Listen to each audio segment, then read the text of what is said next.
Sweet Tree Hill Farm. My name is Kathy Oliver, and I'm the shepherd, I guess the farmer, the dyer, the pattern writer.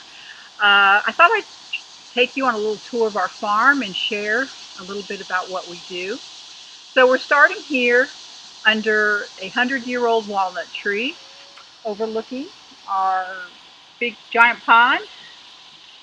And I thought we'd start here because Sweet Tree Hill, the name does begin with the trees, and we do have a lot of stately trees on the property, including this walnut and pecan trees, magnolia trees. We've got old Kiefer pear trees.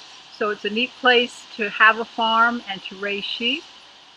And speaking of the sheep, that's what we do. We raise Shetland sheep along with Gotland and Shetland crosses. And so we enjoy designing yarn from the hoof on up. And with my experience, beginning first teaching knitting in my home, graduating to owning a yarn shop for a number of years, and then running a hand-dyed wholesale yarn company for about 10 years, I thought I'd back it up a little and come back to where it all begins, which is the sheep and a farm. So that's what we do. And so I just thought I'd share a little bit about some of the things that we do. So we begin with the yarn first of all. And we have two different size schemes. We've got a little mini skein, and which is a 200-yard skein, and then a 400-yard full skein. And this is fingering weight yarn. We're just starting to offer some worsted weight, and we'll be offering that in more quantity shortly.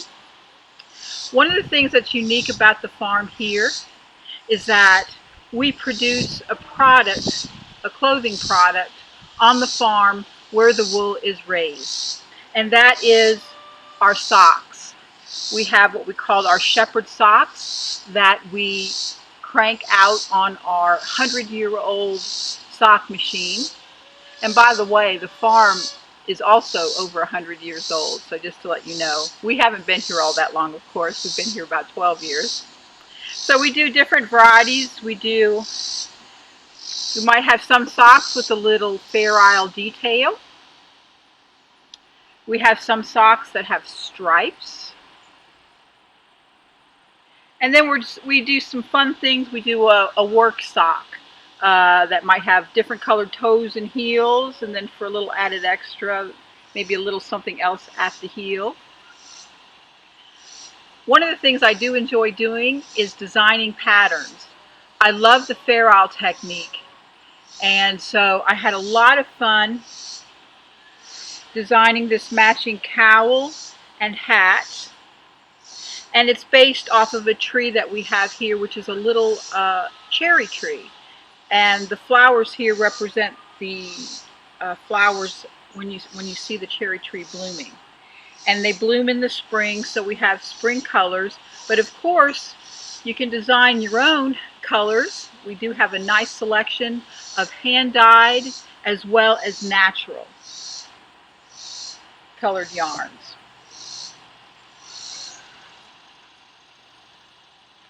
One of the other things we do here on the farm is we are the U.S. distributor for Landscapes Dyes by Craft Colour of Australia. They are a family-run operation in Australia. They're the top-selling craft dye there. And so we offer the 100-gram jars. We have them in all 66 colors. And they just came out with new colors, so we'll be having those shortly, hopefully later on this fall.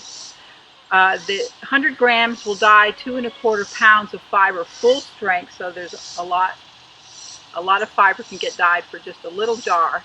The other thing we offer is we do have a selection of kits that we provide, so you can try a collection of different colors. There are 6 colors in each kit, and so you can try out the dyes, and you can mix them as well. That's the other great thing about these dyes, unlike many of the others, is that they mix beautifully.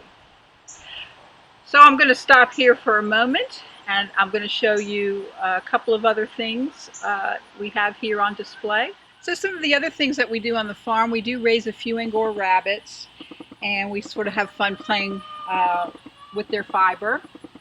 I have a couple of kits that I hand spin the yarn for, and the kits do include beads as well as the pattern. This first kit is a fingerless glove. It's a beaded fingerless glove. It has a little ruffle on the bottom and a tiny picot edging on the top. So you can see what that looks like. And the other pattern that we do is a beaded collar. And so there's just the beads at the bottom. This is a very easy pattern to do and pretty quick. You could probably do that within just a couple of hours. And all of our kits come in these cute little purses. So if you're looking to find a gift for your favorite knitter, this might be an idea for Christmas or for a birthday. And I've also done several of these kits for a wedding party one time, and that the bridesmaids all wore the fingerless gloves. One of the other things I do with the fiber is create 200-yard skeins, and I call that bunny silk. And so what the yarn is consisting of is hand-dyed silk oil that is combined with natural Angora fiber. And of course we've got several natural colors of Angora. So you can see a chocolate, and there's a fawn, and there's a black, or what would be considered a gray. And we have both French and English bunnies. I also do patterns as well for the bunny silk, one of which is this lovely stole. It's a lace stole, and it's a little bit harder, of course, than the beginning lace, but if you're an intermediate knitter, I think it would be easy to do. And so it's just wonderful, and as you wear it, of course, you get additional bloom. And while I'm over here, you can see some additional patterns I have done. This is a new pattern with the worsted weight yarn, and this is a hat with a matching fingerless glove, and it has sort of an embroidery, white on white or cream on cream, little daisies. And here's a couple of examples of some additional patterns I've done. I've gotten a little bit more into Shetland lace, and this is a triangle but side to side lace shawl that's again knitted with the fingering weight. This would be dove gray and two of our hand-dyed colors. And then this pattern is sort of a little poncho or cape or thistle cape, and it is done with 3 different natural colors. It's very subtle on the flower part of it. There's a fawn, goes into white and back into fawn to kind of give you a little bit of a 3-dimensional look. But you can do all of the pattern parts in one color, or you can do a color up here and another color down here and yet another up here. So you can sort of design your own cape with this particular pattern. And what's neat about it is that it's fitted nicely. It starts off almost like a sweater, and the back is knitted a little bit higher up so it sits nicely, and then comes down in the front. And then of course we have a couple of different sizes so that you can choose the size that works best for you. So these are some of the different patterns and projects that we have, that we've designed.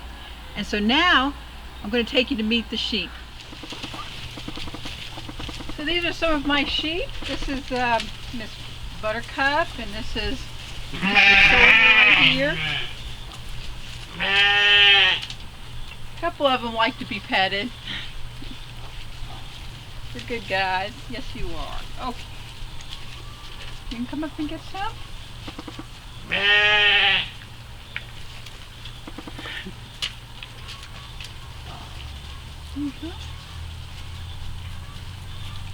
So the best thing about Shetland sheep, as far as their wool goes, is one, they certainly come in a lot of beautiful colors. 11 technically, in all different shades of browns and grays. There you go. And the one thing that's really great about the lock, the fleece, is that it has a little bit of guard hair. It has very fine cashmere-like undercoating that's protected by this wispy guard hair. And what that does is it protects those delicate fibers from breaking and forming pills. And so what that does to your finished garment is that it creates a fiber that won't pill as easily, but still stay soft. The fiber has sort of a silky finish, and the more you wear it, the more silkier it feels. It's just sort of like that. I'm not exactly sure why. Hello, mister. Yes, you're good. Come here, you. And so you might want to consider for your heirloom type knitting, because you're going to spend a lot of time knitting. You want to be able to, here you go, buddy. You want to be able to make sure those garments last, maybe being able to pass those garments on down. Here you go, girl. Come on. So that's one of the reasons why I raise Shetland sheep, and the other reason is they're wonderful mamas.